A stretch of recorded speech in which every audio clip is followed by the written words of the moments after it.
All right, so in this problem, we have a die that's being rolled 5 times, probability of getting at least 3 twos. So at least 3 twos, that's the important part here. This at least, that's why I capitalized it here. So at least 3 twos means that you get 3 twos or 4 twos or 5 twos. So when I'm looking at this thing here, I need to write this out as probability of getting 3 twos, and that means that there are 2 non-twos. Or I have the probability of getting 4 twos and 1 non-two. And the last situation is that I have probability of getting all 5 twos. And that means 0 non-twos, but we'll just go ahead and leave it like that.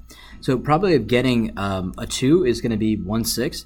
So chance of getting 3 of those is 1/6 raised to the third, because it's this and that and that. Okay?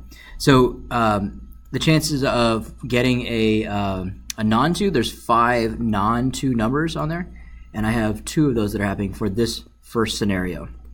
Or, so addition here, 4 twos, there's a 1/6 chance of getting a 2, and there are 4 of those that are happening. And, so multiplication, 1 5/6, okay, so I have that in there. Or for the last one, so I have 5 twos, so that's a 1/6, and there are 5 of those happening here. Okay. Once you kind of go through this whole thing here, you're going to end up with 25 over 6 to the 5th plus 5 over 6 to the 5th plus 1 over 6 to the 5th. So they already have a common denominator here. So once you work that out on the calculator, please do it on the calculator. You have 31 out of 7,776, okay, which is approximately 0.4% as a probability. Okay?